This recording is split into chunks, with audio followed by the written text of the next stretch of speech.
This story starts with a lie, but wait until you see who really saved the galaxy. For 180 years, the galaxy believed humanity had died quietly behind the sealed Soul Corridor. Then, during the Memorial of Ashes, while 49 species bowed their heads for the children lost in the Cradle Massacre, every screen in the Grand Assembly went black. No alarms sounded at first. No guards moved. The entire chamber simply froze beneath the sudden darkness, thousands of representatives staring upward as the names of the dead vanished from the walls. The memorial had been broadcast across 12,000 worlds, a sacred ceremony repeated every decade to remind the galaxy what humans had supposedly done before they were erased from civilization. A child's voice came through the speakers. "You buried the wrong species." The words were soft, almost frightened, but they struck harder than any weapon. Across the assembly floor, armored delegates rose from their seats. Priests of the Velrathi order stopped chanting mid-prayer.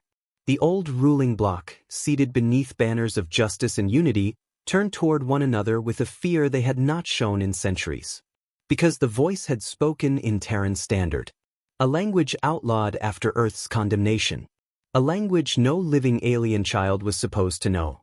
The screens flickered again, and for 9 seconds, the galaxy saw a face that should not have existed.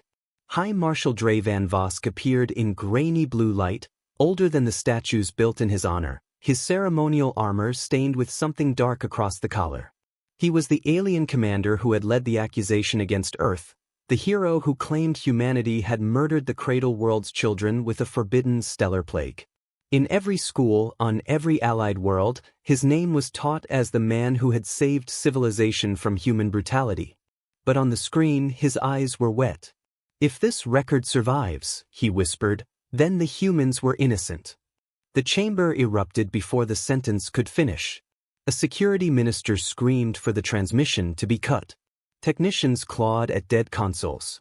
Military drones dropped from the ceiling, scanning for intruders who were not there. The High Arbiter's throne platform sealed behind emergency shields, but even through the blue distortion, Arbiter Kruin looked less like a ruler and more like a creature hearing footsteps outside a locked door. The recording stuttered. The Cradle Massacre was not Earth's crime. It was ours. We needed the humans gone because they found. The image vanished. Every screen returned to the memorial list, as if nothing had happened. The children's names resumed scrolling.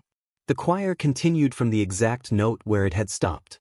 The broadcast systems declared no breach, no interference, no external source.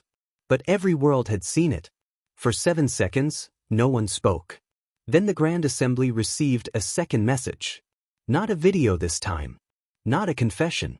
Just a coordinate string burned into every public display from the capital moon to the smallest frontier fuel station. The location pointed beyond mapped space, past the dead gravity reefs where no fleet returned, beyond the black edge where the sealed human quarantine should have ended in silence. Beneath the coordinates was one line. Come alone, or come with witnesses. But come before they erase the rest.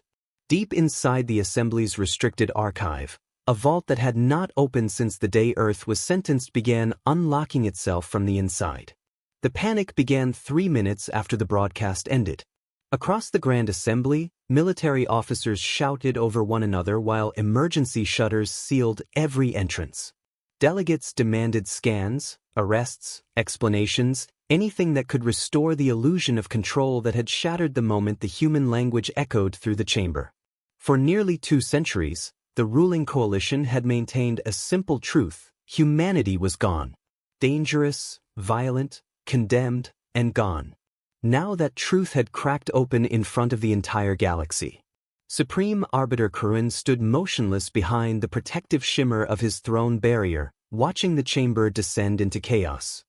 His species had no visible pupils, but the pale silver skin around his eyes tightened in a way that betrayed something rare among the ruling caste. "Trace the signal," he ordered quietly. A dozen intelligence officers immediately obeyed, their claws and tendrils racing across holographic interfaces. Yet with every passing second, the reports became worse. The transmission had not come from outside the assembly. It had originated inside their own archive network. That was impossible. The Hall of Judicial Memory was the most secure information structure in civilized space. It contained sealed records dating back thousands of years, including the original evidence used to condemn Earth after the Cradle Massacre. Entire wars had been fought over access to less protected vaults. No outsider had breached the hall in recorded history. But the signal had not merely entered the system.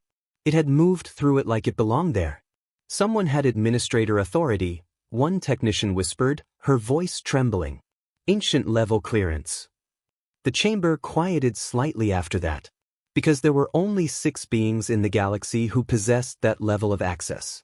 And one of them had died over a century ago.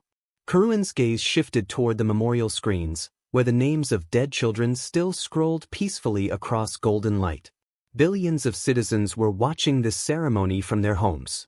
Entire generations had grown up hearing the same story. Humanity unleashed a plague star across the Cradle system after losing a territorial dispute.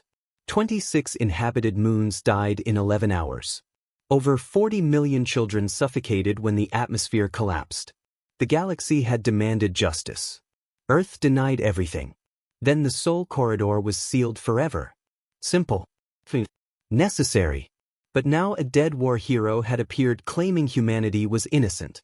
And worse, part of Karuan already knew the confession was real. He buried the thought instantly. Seal the hall, he commanded. No one enters without my authorization. A military commander hesitated before speaking. Arbiter, the vault doors are already opening. The entire chamber turned toward the central archive tower. Massive metallic locks, each the size of warship engines, were rotating slowly beneath the floor. Dust rose from mechanisms untouched for generations. Ancient security glyphs flickered one by one into active status, bathing the chamber in cold blue light. Somewhere deep inside the Hall of Judicial Memory, something was waking up. Then another transmission arrived. This one bypassed every defense directly. A single image appeared above the assembly floor. At first glance it looked like static. Gray distortion rolled through darkness while fragmented audio crackled through dead channels. Then the image stabilized enough for the galaxy to see a star system. Earth's star system. Only it did not look dead. The Soul Corridor was supposed to be empty beyond the quarantine perimeter. Patrol drones had monitored it for centuries. No ship entered. No ship exited. The official reports described silence, radiation storms, and abandoned human ruins drifting through frozen space. But the image showed traffic. Massive traffic. Thousands of lights moved through darkness around Jupiter like rivers of stars. Shipyards larger than cities floated beside moons covered in metallic structures. Enormous solar arrays stretched across space in geometric patterns too precise to be natural. Fleets traveled in disciplined formations around stations that dwarfed anything currently built by the ruling coalition. And every vessel carried the same emblem burned in white across black hulls. A single upward-facing torch. Someone in the chamber whispered the forbidden word before they could stop themselves. Human. The feed cut instantly. This time, silence lasted much longer. Not because the delegates were shocked humanity survived, but because the image revealed something far more terrifying. Humanity had not survived in isolation. Humanity had evolved there. A senior naval strategist from the Velrothi Dominions stepped forward slowly, his scales visibly paling. That fleet density, he muttered. Those construction platforms, that infrastructure. He stopped speaking because he finally understood what everyone else was beginning to realize. The humans had not spent 180 years hiding. They had spent 180 years building. Suddenly, a new alarm erupted through the chamber. Not from the archive tower. From the outer defense grid. An officer looked up from her console, horrified. Multiple unidentified vessels have appeared above the capital. How many? Karuan demanded.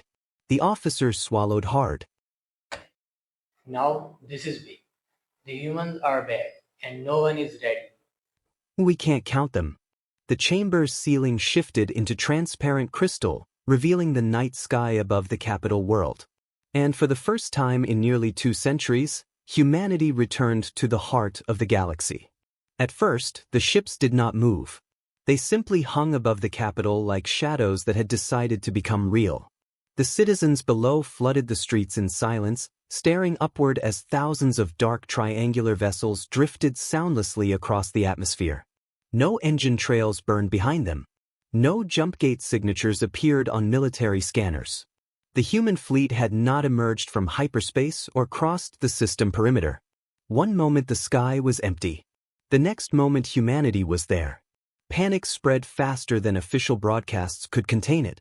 Emergency sirens wailed across the capital while orbital cannons rotated toward the unknown ships.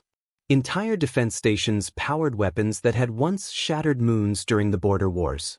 Yet none of the human vessels raised shields or altered formation. They did not posture.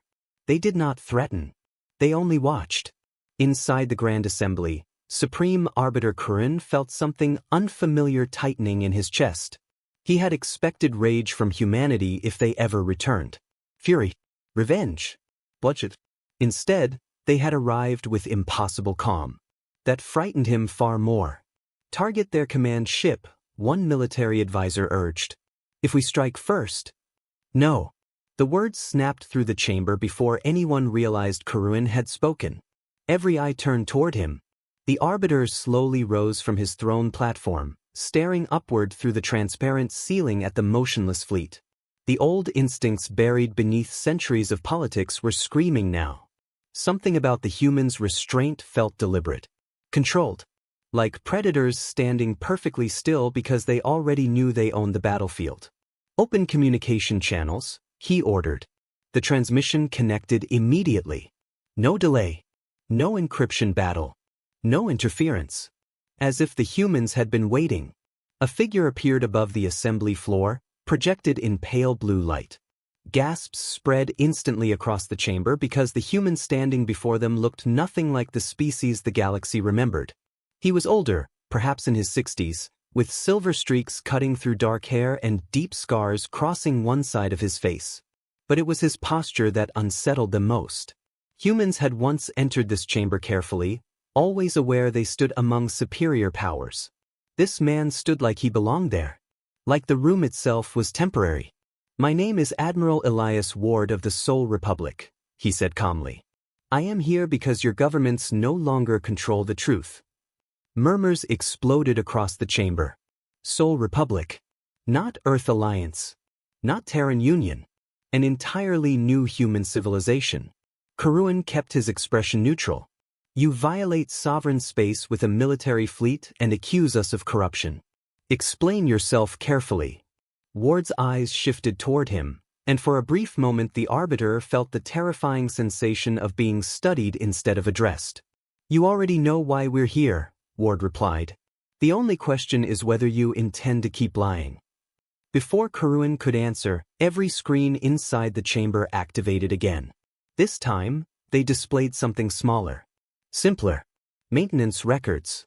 At first, the delegates looked confused. The files appeared mundane. Repair logs, reactor stabilizations, infrastructure failures from across coalition space over the past 80 years. But then patterns emerged. A collapsing fusion grid on a frontier moon repaired overnight without explanation. A plague containment wall mysteriously reactivated moments before failure. Navigation beacons restored after solar storms despite no repair teams arriving. Hundreds of incidents. Thousands. All marked by the same hidden signature buried inside the code. A small white torch. The human emblem. You've been inside our systems? A delegate whispered in disbelief. Ward nodded once. For 112 years. The chamber erupted again. That's espionage. Infiltration. An act of war.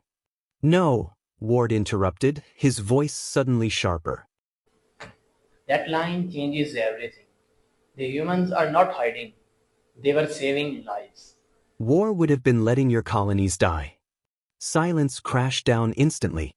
Ward walked slowly through the holographic projection as more files appeared behind him. Entire worlds flickered across the displays now. Starvation events quietly prevented. Medical networks stabilized. Asteroid collisions diverted before impact. Humanity had been everywhere. Watching. Helping. remaining invisible. You abandoned thousands of outer colonies after the resource collapse, Ward continued. Your Senate classified them as economically unrecoverable. We disagreed. One image appeared larger than the others. A frozen mining moon. Population, 8.2 million. Official coalition status, deceased. Then the next image appeared. The same moon alive with lights. Cities rebuilt beneath thermal domes. Children running through corridors painted with human symbols. The chamber fell dead silent again. Karun stared at the images with growing horror because he recognized the colony. The coalition had left those people to die 80 years ago. But somehow, they had survived. How many worlds? He asked quietly. Ward looked directly at him. Enough to change the balance of civilization. That answer hit harder than a threat.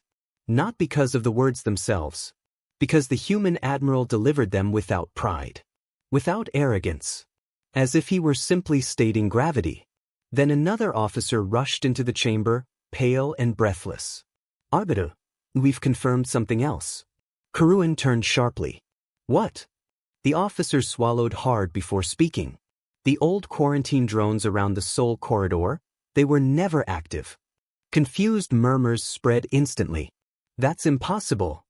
We monitored them for centuries. No, the officer whispered. We monitored recordings. A cold silence followed. The realization spread slowly, horribly. The coalition had not been containing humanity. Humanity had been feeding them a fake quarantine for nearly 200 years. Ward watched their reactions carefully before speaking again. You believed you buried us behind locked gates, he said softly. But while your governments celebrated our disappearance, humanity walked through your empire unnoticed. Then, for the first time since appearing, the Admiral's expression darkened. And what we discovered inside it, he said, was far worse than the lie that exiled us. The chamber demanded answers immediately. Delegates shouted over one another while military commanders barked orders into emergency channels, but none of it changed the fact hanging above their heads like a blade. Humanity had infiltrated the galaxy for nearly 2 centuries without detection. Not as pirates. Not as conquerors. As ghosts. Supreme Arbiter Karun forced the assembly back into silence with visible effort. His political instincts were unraveling beneath the pressure now. Every second the humans remained calm made the coalition appear weaker. He needed control back before panic spread beyond the capital. You claim moral superiority, Karun said coldly, turning toward Admiral Ward's projection. Yet your species infiltrated sovereign governments, manipulated infrastructure, and concealed military expansion on an unprecedented scale. Ward did not deny it. We concealed ourselves because your predecessors taught us what happened when humanity trusted the galaxy with the truth. That answer struck harder than outrage would have. Before Karun could respond, the chamber lights dimmed again. This time, the interruption did not come from the humans. It came from the emergency network. A crimson warning symbol flooded every screen in the assembly while automated voices began speaking in overlapping panic. Catastrophic stellar instability detected. System-wide evacuation failure. Gravitational collapse imminent. Estimated casualties, 11 billion.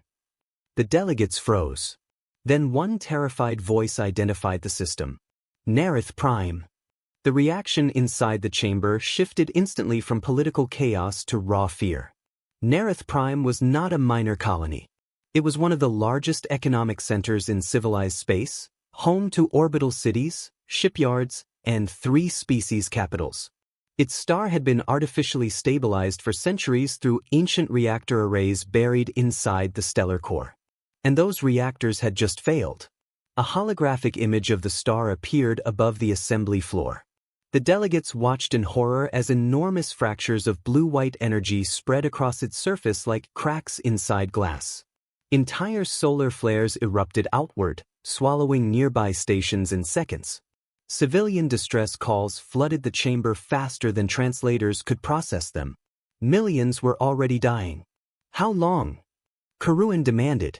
An astrophysicist answered without looking up from her console. 3 hours before total collapse. Silence. No fleet could evacuate that population in time. No known technology could stabilize a star once cascade failure began. Everyone in the chamber understood the truth simultaneously. Nerith Prime was already dead. Then Admiral Ward spoke quietly. "We can stop it." The chamber turned toward him so fast it felt violent. One military advisor actually laughed from disbelief. "That's impossible." Ward's expression never changed. "So was surviving your quarantine." The screens shifted suddenly. Human ships above the capital were moving now. Not toward the planet. Away from it. Entire formations vanished into darkness without jump signatures or gate activations. Coalition sensors tried desperately to track them but failed instantly. The vessels simply folded out of visible space like reflections disappearing from water. Karuan stared upward. "What are they doing?" Ward answered calmly. "Showing you the difference between power and responsibility." Then the transmission ended. For the next 27 minutes, the Grand Assembly watched Nerith Prime die in real time. Civilian transports overloaded the orbital lanes. Entire stations collided attempting emergency escape. Religious broadcasts filled public channels while governments openly collapsed beneath mass panic. Across the galaxy, citizens watched billions face extinction while the coalition leadership stood helpless. And underneath the fear, another realization spread quietly. If humanity failed now, then the ruling powers truly were powerless. At minute 28, every sensor in the Nerith system went dark. Then the star vanished. Not exploded. Vanished. A collective gasp rippled through the chamber. For 3 full seconds, the massive stellar body simply ceased emitting light. The entire system fell into impossible darkness while astronomers screamed conflicting data into emergency feeds. Then something appeared around the dead star. A structure. A network. Gigantic metallic rings unfolded across millions of kilometers in geometric synchronization. Thousands of human vessels surrounded the collapsing core while beams of silver energy connected ship to ship in patterns too vast for the eye to fully process. The darkness inside the star began shrinking, compressing, stabilizing. The delegates watched in stunned silence as humanity physically forced a dying sun back under control. One of the scientists near Kurun whispered the words everyone else was thinking. This is not just power, this is control on a scary level. They're rebuilding the star. Not repairing. Rebuilding. Hours later, when the stellar collapse finally stabilized, the casualty reports began arriving. Expected deaths, 11 billion. Confirmed deaths, 43,000. The chamber could barely process the scale of what had just happened. Entire species capitals survived because human ships had crossed half the galaxy in less than half an hour and accomplished something coalition science considered impossible. And they had done it without firing a shot. Without demanding surrender. Without asking permission. The final transmission from Nerith Prime arrived shortly afterward. A recording from a rescued civilian transport. Families crowded together inside emergency shelters while exhausted human personnel distributed medical supplies through the corridors. Alien children clung to armored human rescue workers as reactor smoke drifted through damaged compartments. One frightened civilian asked the human officer the question now haunting the entire galaxy. "Why would you save us after what we did to your species?" The officer looked genuinely confused. "Because you were in danger." The feed ended there. No speech.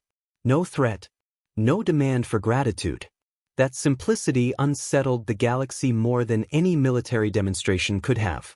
Inside the assembly chamber, Supreme Arbiter Curran slowly sat back down for the first time since the crisis began. His hands tightened around the throne rails as an older fear resurfaced beneath everything else. Not fear of humanity's weapons. Fear that the coalition had condemned the wrong civilization. Then another transmission reached the chamber. Not from Nerith Prime. From the outer defense perimeter surrounding the capital itself. An officer turned pale while reading it. "Arbiter," she whispered. "There's another fleet approaching." Karuan looked up sharply. "Human." The officer shook her head slowly. "No." Her voice trembled. Wait, Now the real enemy is coming out of the dark. It's one of ours. At first, no one understood why a coalition fleet would approach the capital under emergency silence. The Grand Assembly's defense network identified 12 capital ships, 36 cruisers, and more than 200 escort vessels moving in tight formation from the dark side of the outer moon.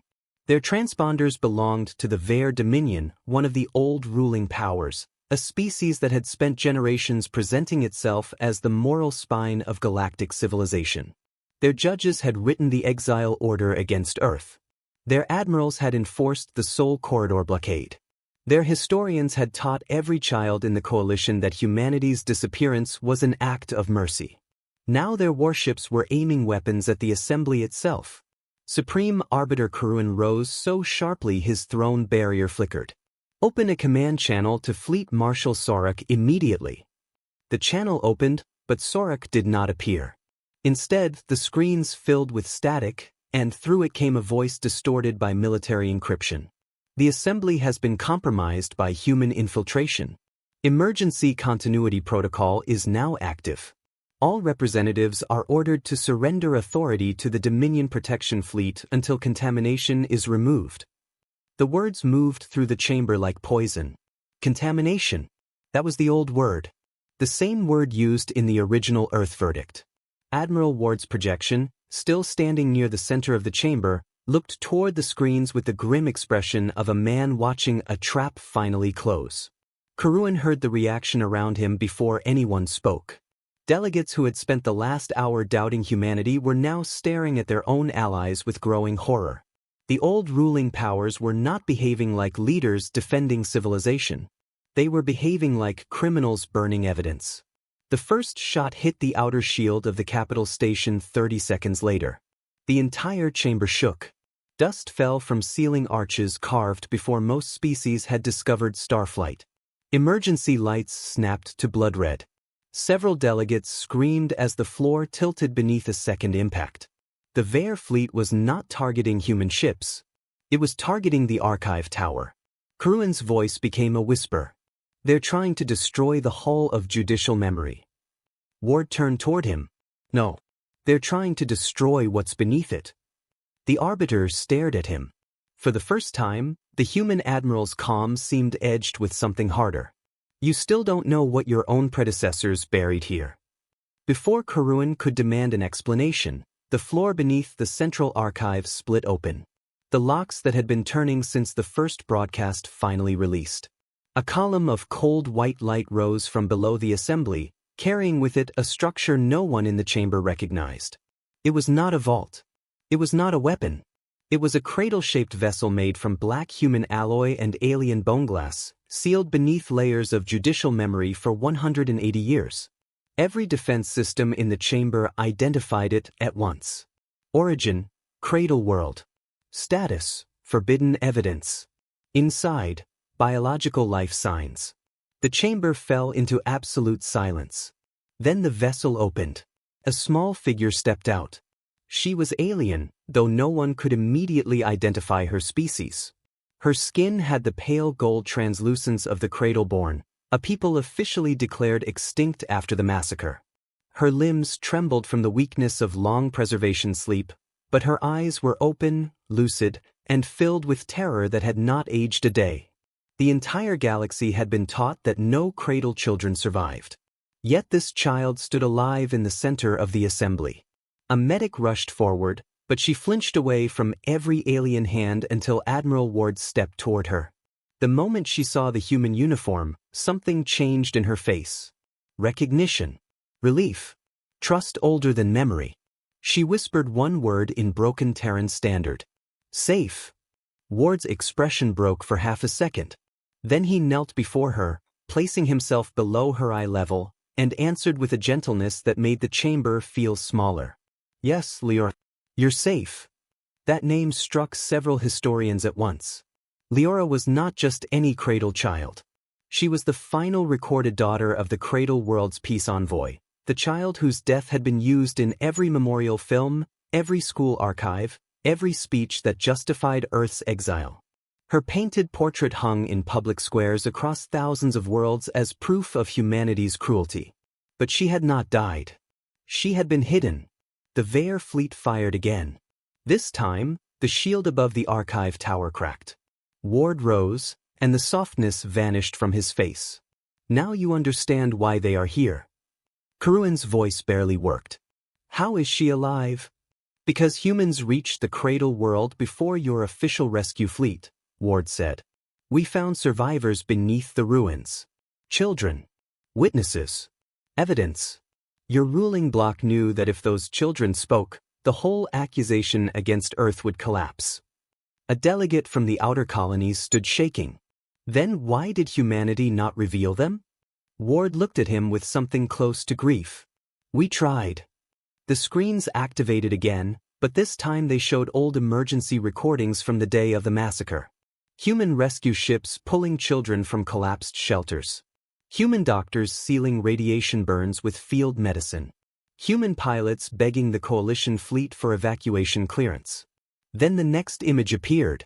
Coalition warships firing on the human rescue convoy. The chamber recoiled. Ward's voice lowered. Your leaders did not merely accuse us. They opened fire on rescue ships carrying Cradle survivors. Most of those children died a second death before they ever reached trial. Leora began to cry silently. Not loudly. Not theatrically. Just 2 slow lines of tears down a face that the galaxy had mourned for nearly 2 centuries without ever knowing it had abandoned her. The emotional weight of that single child did what no human fleet had done yet. It broke the room. Delegates lowered their heads. Some openly wept. Others stared at their own banners as if seeing stains appear across them for the first time. Even Karuan, whose office had inherited the exile order but not questioned it, looked suddenly ancient. Above them, the Veer fleet prepared another strike. Ward's wrist device pulsed once. Far above the capital, the human ships that had remained motionless in the sky finally changed formation. Not aggressively. Precisely. A single human vessel moved between the assembly and the incoming strike. The Veer fleet unleashed enough force to split the chamber from orbit, and the human ship absorbed it without returning fire. Then Admiral Ward spoke to the attacking fleet on an open channel heard across the galaxy. You are firing on a child witness. The Veer commander answered with a single sentence. Then kill the witness before the lie dies. That was the moment every neutral species finally understood. Humanity had not returned to prove it was powerful. Humanity had returned because the last living truth in the galaxy was still being hunted. The sentence spread across the galaxy faster than any official broadcast could contain it. That line proves it. The lie was always bigger than the war. Then kill the witness before the lie dies. Millions heard it live before the Veer Dominion attempted to cut the transmission. But by then it was already everywhere. Copied, mirrored, rebroadcast through civilian networks, pirate frequencies, merchant relays, even emergency channels meant for disaster coordination. Entire worlds watched in stunned silence as one of the coalition's founding powers openly ordered the death of a surviving Cradle child. And for the first time in 180 years, the old narrative began collapsing in public.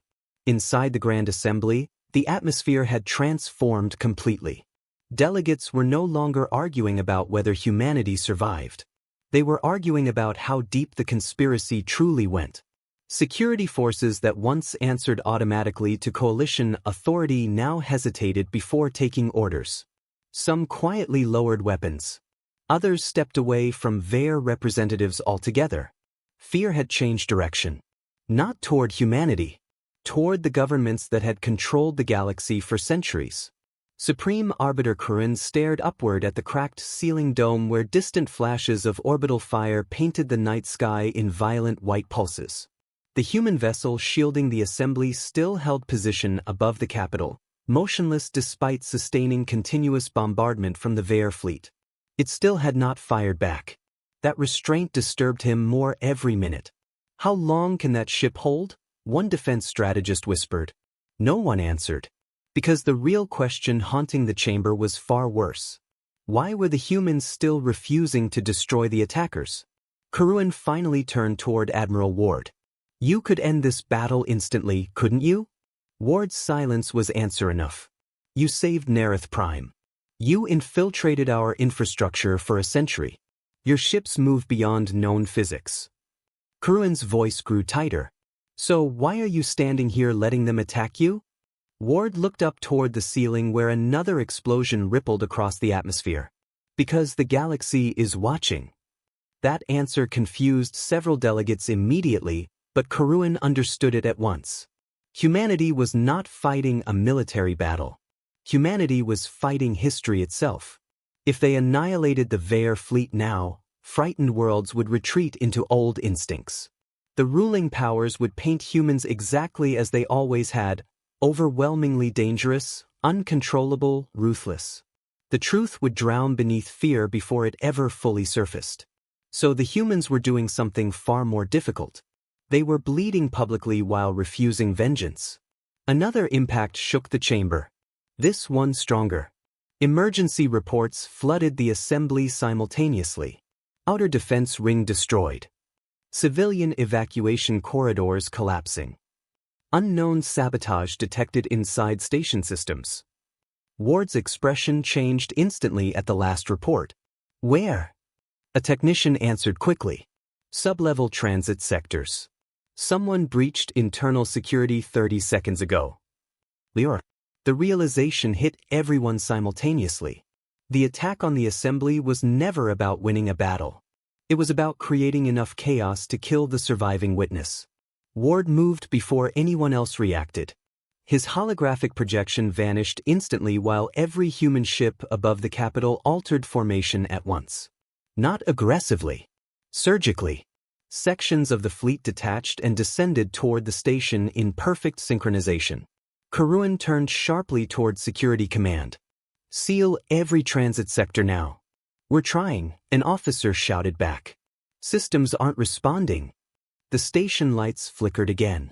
Then entire corridors went dark. Deep beneath the assembly, armored figures emerged from maintenance shafts hidden inside the ancient station walls. They wore no insignia, only black combat plating designed to mimic emergency responders. Suppressed weapons flashed silently through smoke-filled passages while panicked civilians scattered through evacuation routes. These were not soldiers sent to capture power. They were cleaners. Evidence removal teams. One squad moved directly toward the protected chamber where Liora had been taken moments earlier. Their leader activated a coded channel as they advanced. Target confirmed below archive level. Orders remain unchanged. No survivors. Another voice answered coldly.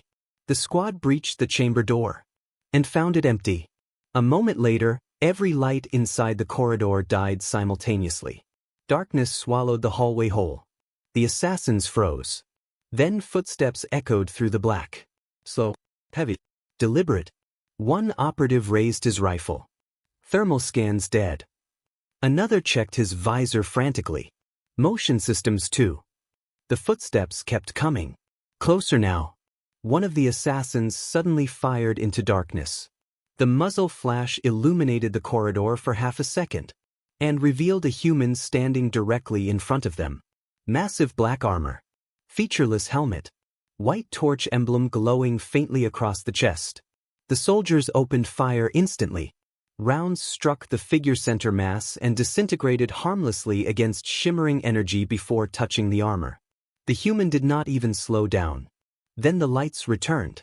Only 1 second had passed. The assassins were gone. Not dead. Gone. Their weapons lay neatly stacked against the wall beside unconscious bodies bound with restraint cords, so precise it looked almost insulting.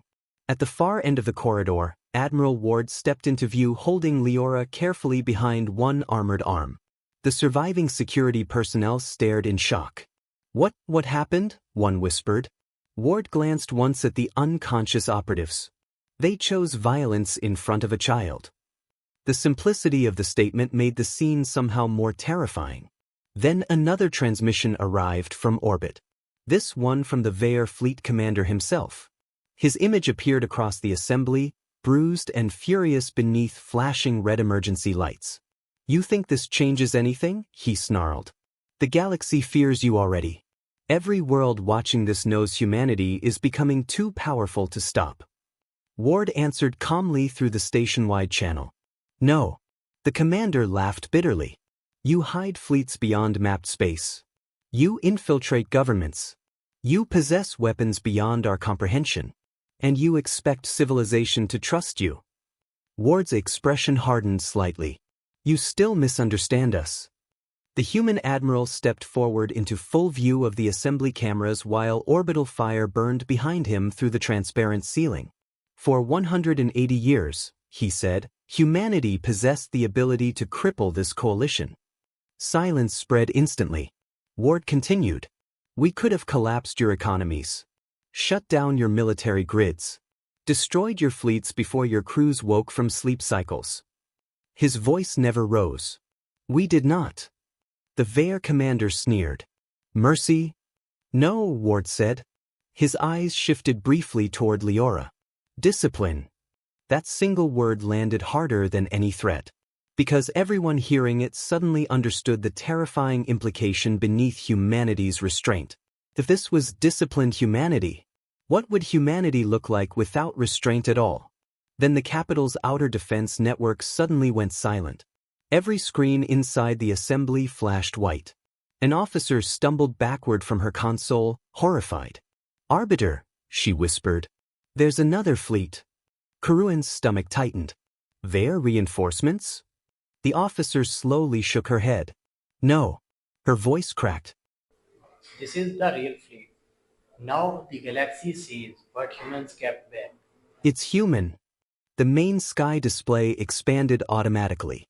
Beyond the capital atmosphere, emerging from darkness in absolute silence, came hundreds of colossal black vessels unlike anything the galaxy had ever seen before. And at the center of them all moved something so enormous it eclipsed entire sections of the stars behind it. Humanity had not brought its war fleet earlier. That realization hit the chamber all at once. This was the real one. The real human fleet did not arrive like an army rushing to battle. It arrived like judgment. Hundreds of colossal black vessels formed a silent wall beyond the capital atmosphere, each one larger than the ruling coalition's oldest dreadnoughts, each one carrying the white torch of the Sol Republic across hulls that swallowed starlight instead of reflecting it. Around them moved smaller ships in layered formations so precise they resembled living geometry. No vessel wasted motion. No weapon ports opened. No warning shots were fired. They did not need to threaten anyone. Their existence was threat enough. At the center of the formation drifted the impossible structure every sensor refused to classify. It was not a flagship in any familiar sense. It was a mobile fortress built around a hollow ring of blue-white energy, wide enough to cradle a city inside its core. Gravity bent around it visibly, twisting the stars behind its silhouette into thin arcs of silver light. Coalition analysts stared at their consoles and quietly stopped reporting numbers. Because numbers no longer mattered. The Vair Dominion fleet, which had spent the last hour bombarding the assembly, suddenly ceased fire. Their ships remained in attack formation, but the confidence had drained out of them. The same commanders who had ordered a child witness killed now faced a force so far beyond their doctrine that even retreat routes looked meaningless. Inside the Grand Assembly, no one spoke. Admiral Ward stood beside Leora beneath the cracked archive tower, his expression unreadable as the sky filled with human power. Supreme Arbiter Karuan watched him carefully, waiting for triumph, satisfaction, vengeance, anything that would make humans easier to understand. None came. That absence frightened him. The Vair commander appeared again on every open channel, but this time his arrogance sounded thinner. If you attack us here, every loyal world will see humanity for what it truly is. Ward looked up toward the projection. We know. A murmur moved through the assembly. The Vair commander smiled, sensing weakness. Then you understand. You cannot win without proving us right. For the first time, Ward did not answer immediately. Outside, the massive human fortress rotated slowly until its hollow core faced the Vair fleet. The energy inside brightened, and every defense sensor across the capital screamed warnings at once. The weapon, if it was a weapon, registered enough power to erase the entire attacking force in less than a second. Leora gripped Ward's sleeve. The movement was small, but the cameras caught it. Across thousands of worlds, citizens watched the last living symbol of the Cradle Massacre cling to a human officer while the species accused of murdering her people held enough power to annihilate its enemies. Ward looked down at the child. Then he raised one hand. The human fortress powered down. The chamber exhaled as one body. The Vare commander's smile vanished. "You think restraint saves you?" he hissed. "It only proves you are afraid." "No," Ward said quietly. "It proves we are not you." The sentence struck the assembly harder than the arrival of the fleet, because it gave the galaxy the exact contrast it could not ignore anymore. The Vare had fired on witnesses, archives, civilians, and their own government seat to preserve a lie. Humanity had absorbed fire, saved enemy worlds, protected alien children, and still refused the easy satisfaction of revenge. The moral battlefield shifted completely. But Ward knew morality alone would not end this. He turned toward Karun. "Open the assembly to external witness." The arbiter stared at him. "What?" "Remove the emergency locks. Invite neutral species, civilian historians, medical auditors, survivor councils, and independent courts into the archive feed. No classified channels. No edited record. No coalition control." Several senior delegates reacted with visible alarm. That would expose restricted state memory. Ward's voice sharpened. "Good." Karun looked toward the fractured ceiling, then toward the rows of representatives whose governments had hidden behind sealed records for generations. He understood the trap now, but it was not a trap designed to destroy the assembly. It was designed to force it to become honest in public. If he refused, he protected the conspirators. If he agreed, the old coalition might collapse by morning. Then Leora stepped forward. She was weak, trembling, still wrapped in a human emergency cloak too large for her small frame. Yet when she spoke, the entire chamber went silent, because everyone knew they were hearing the voice that should have ended the lie 180 years ago. "I remember fire," she said softly. No translator was needed. She spoke in the old Cradle dialect, and the assembly systems rendered her words across every screen. "I remember humans digging us out. I remember one carried me even after his arm was burned. I remember ships above us. Not human ships. Others." Her breathing shook, but she forced the words out. "They shot the rescuers." A delegate covered her mouth. Another lowered his head. Leora looked at the Vare representatives. "You told everyone we died. But I did not die. The humans hid me because you came back for us." The Vare commander cut into the channel, furious now. "That creature has been conditioned. She is a human-made weapon." Ward's eyes lifted. Every human ship in orbit remained silent. But something changed in the room. The word creature had crossed a line no propaganda could walk back from. Karun heard the shift before he saw it. Delegates murmuring not in fear, but disgust. Security officers turning their weapons away from human positions and toward the Vare delegation. Civilian feeds exploding with outrage from worlds that had spent lifetimes mourning Leora's face. The old coalition was cracking. So the Vare commander made the only move criminals make when truth becomes more dangerous than war. He gave the final order. "All Dominion vessels," he said, voice cold with desperation. "Target the capital surface. If the assembly has fallen to contamination, cleanse it." The words landed like a death sentence. The Vare fleet was no longer aiming at the archive. It was aiming at the planet below. Here comes the truth. They buried for 180 years. "No," he said quietly. "The galaxy feared humanity because we discovered what your governments were doing."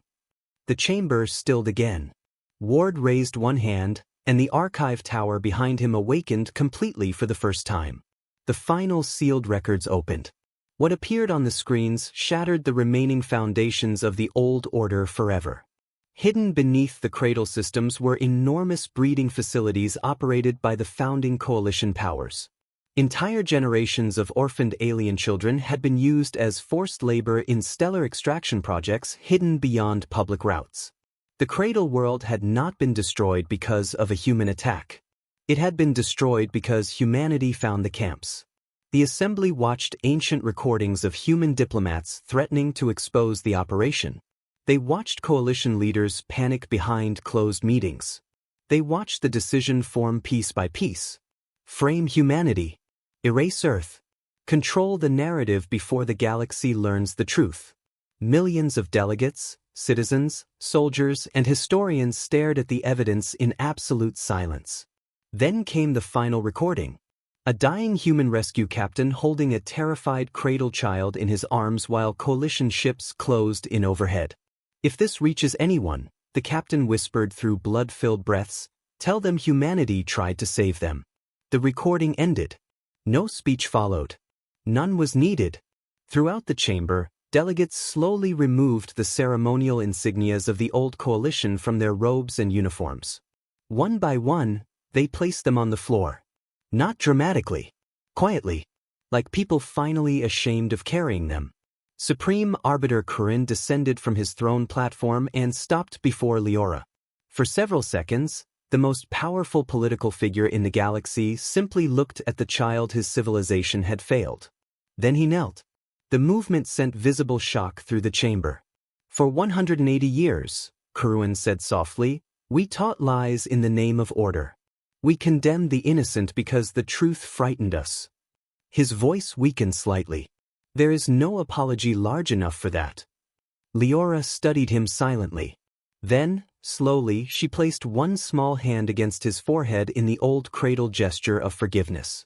Many delegates openly wept after that.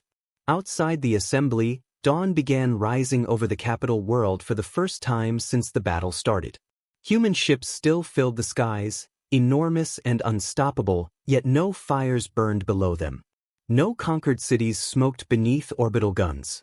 Humanity had arrived with enough strength to rule through fear forever. And chose not to. Weeks later, the old coalition formally dissolved. In its place rose the Accord of Free Civilizations, built not around species dominance, but transparent law, shared oversight, and independent truth archives no government could seal again. Humanity refused permanent leadership positions within the new system. They shared technology carefully, opened medical networks freely, and dismantled the last hidden labor worlds alongside species that had once feared them. Some worlds still distrusted humanity. Humans accepted that. Trust built through truth would always take longer than fear built through lies. On the restored Cradle Memorial, where billions gathered for the first honest remembrance in nearly 2 centuries, Leora stood beside Admiral Ward beneath a sky filled with ships from dozens of species. At the center of the memorial plaza stood 2 flags. One belonged to the Cradleborn.